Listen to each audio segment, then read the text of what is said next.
Hello guys, today we are going to learn how we can treat laceration and incision. In the last class we discussed how we can treat abrasion and contusion. Okay, we already learned. In this class we are going to learn how we can treat laceration and incision, right? So first we are going to see the laceration and its treatment. So in this picture you can see how laceration is look like. Okay कैसे देखने में कैसे होते हैं laceration होने से। तो laceration होता क्या है, ठीक है। A laceration is an irregular cut in the skin from a sharp object और sharp edge sports equipment. This wounds are more dangerous than incisive wound. Such wounds are not smooth, bleeding is less from such wounds. These wounds may be very poisonous. Usually rough marks remains even after a treatment. It means laceration किसको बोल रहा है, कोई भी object या कोई sharp edge sports equipment से हम लोगों का जब स्किन काट हो जाते हैं, ठीक है, तो वहाँ से ब्लीडिंग निकलने लगते हैं, तो उसको हम लोग लेसरेशन बोल सकते हैं। ये बहुत डेंजरस है क्योंकि ये जब होते हैं, लेसरेशन जब होते हैं, ये जिस पार्ट में होते हैं, जिस स्पॉट में या जो मार्क रह जाते हैं, वो बहुत मतलब जो लाइफ टाइम के लिए वो रह जाते हैं, ठीक है। तो ये थोड़ा बहुत इंसिशन से मिला हुआ है, मतलब थोड़ा बहुत सिमिलर है, लेकिन इंसिशन में थोड़ा सा डीप में जाते हैं, लेकिन लेसरेशन थोड़ा अलग है। तो उसको हम लोग कैसे ट्रीट कर सकते हैं। First of all you should control bleeding before anything else. To stop bleeding put pressure directly on the laceration while holding it above the level of hurt for 15 minutes. If you are unable to stop bleeding, try to use pressure points. पहले हम लोगों को क्या करना है, उस part को, laceration part को थोड़ा सा मतलब हार्ट से थोड़ा ऊपर लेके जाना है। तो वहाँ लेके जाने से क्या होते हैं, ब्लीडिंग थोड़ा बहुत रुक जाते हैं। तो first of all we have to stop bleeding, ठीक है, हम लोगों को ब्लीडिंग रुकाना है पहले। और उस तब भी ब्लीडिंग नहीं रुके तो उस पार्ट में डायरेक्टली प्रेशर देना है, जहाँ पर लेसरेशन हो रहा है उस पार्ट में हम लोगों को प्रेशर दे के ब्लीडिंग रुकाना है। उसके बाद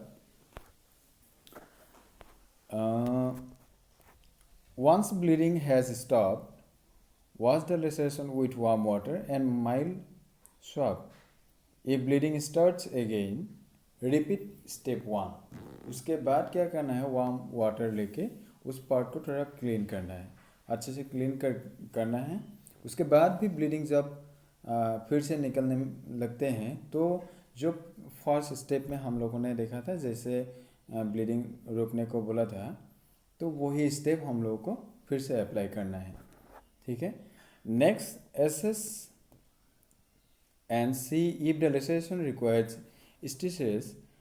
If the affected person requires stitches, take him her to the doctor.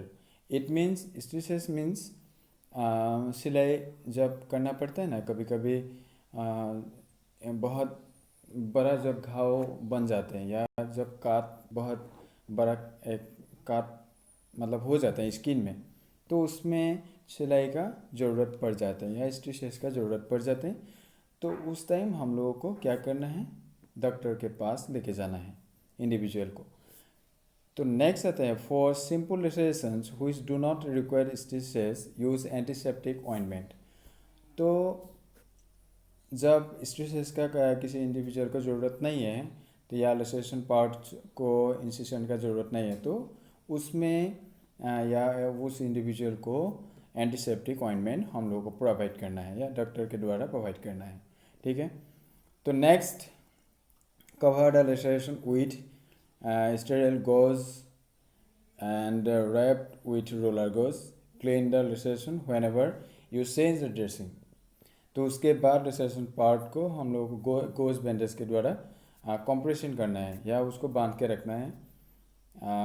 जब भी हम लोग फिर से ड्रेसिंग करने को देखते हैं या फिर से हम लोग जब देखेंगे खोलेंगे या उसको फिर से हम लोग ट्रीटमेंट करेंगे, तो उस टाइम हम लोग का जो ड्रेसिंग है या कंप्रेशन जो पार्ट से हम लोग कर रहे हैं, जैसे कि हम लोग गोज बैंडेज यूज कर रहे हैं, उसको चेंज करना है। ठीक है, फिर से हम लोगों को अच्छे से कंप्रेस करना है। ठीक है, नेक्स्ट आते हैं watch the infection and change the dressing regularly. ठीक है, हम लोगों को उस पार्ट को देखते रहना है कि इन्फेक्शन हो रहा है कि नहीं। ठीक है, कभी कभी क्या हो जाता है, इन्फेक्शन हो जाता है, तो हम लोगों को वो ध्यान में रखना है कि इन्फेक्शन होने से हम लोगों को बचा के रखना है।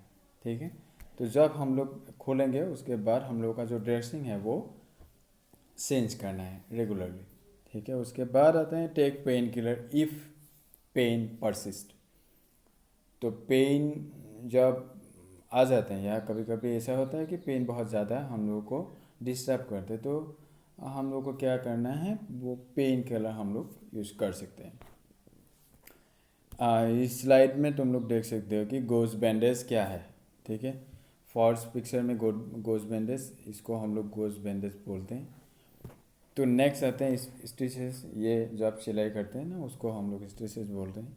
तो कॉम्प्रेशन, जैसे कि यहाँ पर रैप करने को बोला था रोलर बैंडेज से, वैसे हम लोग उसको कंप्रेस करके रखना है। ठीक है, नेक्स्ट आते हैं इंसिशन। इंसिशन क्या है? इंसिशन में also occur due to sharp edge objects of sports equipment or spikes etc. Sometimes arteries or veins may be cut. Blood usually comes out freely from incisions. तो ये थोड़ा बहुत laceration से जुड़ा हुआ है, लेकिन इसमें क्या होता है, इसमें जब इंजरी होता है, ये इंसिशन जब होते हैं ये थोड़ा सा अंडर तक जाते हैं या डीप हो जाते हैं, तो उसमें जाके जो आर्टरीज है और वेन्स हैं वो कट हो जाते हैं। उसके कारण जो ब्लड है वो फ्रीली निकलने में लगते हैं या फ्रीली निकलने लगते हैं, तो उसको थोड़ा रुकने में या रुकाने में थोड़ा बहुत मतलब प्रॉब्लम में आ जाते हैं हम लोग। तो उसको हम लोग कैसे ट्रीट कर सकते हैं? If the wound is not deep, let the blood come out. In this process, germs also come out with the blood. ठीक है, जब wound थोड़ा मतलब इतना ज़्यादा डीप नहीं होगा तो ब्लड थोड़ा सा आने हम लोग दे सकते हैं। मतलब उससे क्या होता है, जो जर्म्स है या जो भी वेस्ट एलिमेंट्स है वो बाहर आ सकते हैं ब्लड के थ्रू। तो उसके बाद क्या है, सच wounds should be clean with iodine tincture or spirit. Then after placing a piece of cotton on the wound, a bandage should be applied.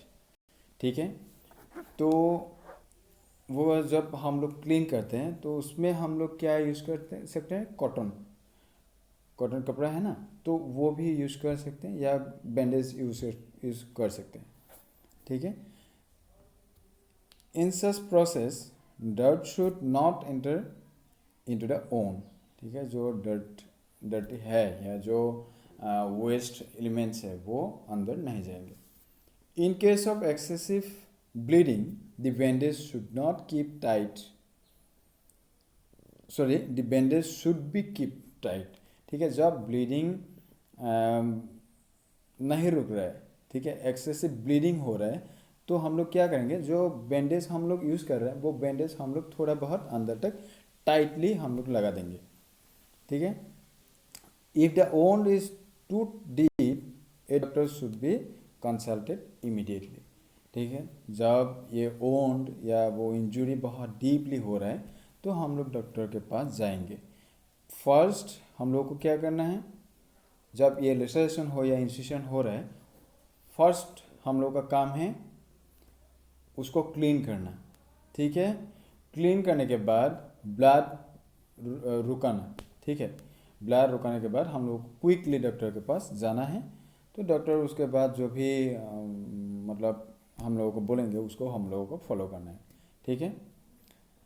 तो यही है जो सॉफ्ट टिश्यू इंजरीज है, वो laceration, incision, abrasion and then क्या था, contusion. तो next we are going to see sprain and strain, तो उसको कैसे हम लोग प्रिवेंट कर सकते हैं तो वो देखेंगे। आज के लिए इतना ही, थैंक यू।